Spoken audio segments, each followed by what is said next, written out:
വീണ്ടും വാർത്തകളിലേക്ക്. ഇന്ത്യ സഖ്യത്തിന്റെ പ്രധാനമന്ത്രി മുഖമാകാൻ കരുക്കൾ നീക്കി ബീഹാർ മുഖ്യമന്ത്രി നിതീഷ് കുമാർ. സമ്മർദ്ദ തന്ത്രത്തിന്റെ ഭാഗമായാണ് മുന്നണി കൺവീനർ പദവി നിതീഷ് ഏറ്റെടുക്കാത്തതെന്നാണ് വിവരം. തൃണമൂൽ കോൺഗ്രസുമായി ഒന്നിച്ചു മത്സരിക്കുന്നത് ആത്മഹത്യാപരമെന്ന് ബംഗാളിലെ കോൺഗ്രസ് നേതാക്കൾ ഹൈക്കമാൻഡിനെ അറിയിച്ചു. ഇന്ത്യ മുന്നണിയുടെ പ്രധാനമന്ത്രി മുഖമാകാൻ ബീഹാർ മുഖ്യമന്ത്രി നിതീഷ് കുമാർ കരുക്കൾ നീക്കി തുടങ്ങി. അതിന്റെ ഭാഗമായാണ് ഇന്ത്യ മുന്നണി കൺവീനർ പദവി നിതീഷ് ഏറ്റെടുക്കാഞ്ഞത്. നിതീഷ് കൺവീനറായാൽ വേറെ പ്രധാനമന്ത്രി സ്ഥാനാർത്ഥി ഉണ്ടാകാൻ പാടില്ലെന്ന ജെഡിയു നേതാക്കൾ നിലപാടെടുക്കുന്നു. കൺവീനറെ തെരഞ്ഞെടുക്കൽ വൈകിയ വേളയിലെന്നും ജെഡിയുവിന് വിമർശനമുണ്ട്. മുന്നണി അധ്യക്ഷനായി മല്ലികാർജ്ജുൻ ഖർഗെ പ്രഖ്യാപിക്കുന്നത് മമതയുടെ നിലപാട് അറിഞ്ഞ ശേഷമാകാമെന്ന് രാഹുൽ ഗാന്ധി പറഞ്ഞതിലും നിതീഷ് കുമാർ അതൃപ്തിയിലാണ്.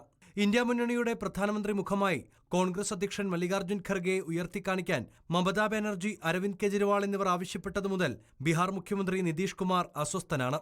തൃണമൂൽ കോൺഗ്രസുമായി സഖ്യമുണ്ടാക്കുന്നതിൽ ബംഗാളിലെ കോൺഗ്രസ് നേതാക്കളുടെ അതൃപ്തി തുടരുകയാണ്.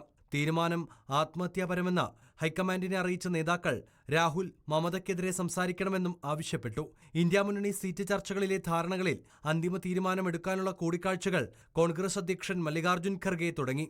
ശിവസേന അധ്യക്ഷൻ ഉദ്ധവ് താക്കറെ, NCP അധ്യക്ഷൻ ശരത് പവാർ എന്നിവരുമായി നാളെ കൂടിക്കാഴ്ച നടത്തും. റിപ്പോർട്ടർ, ദില്ലി.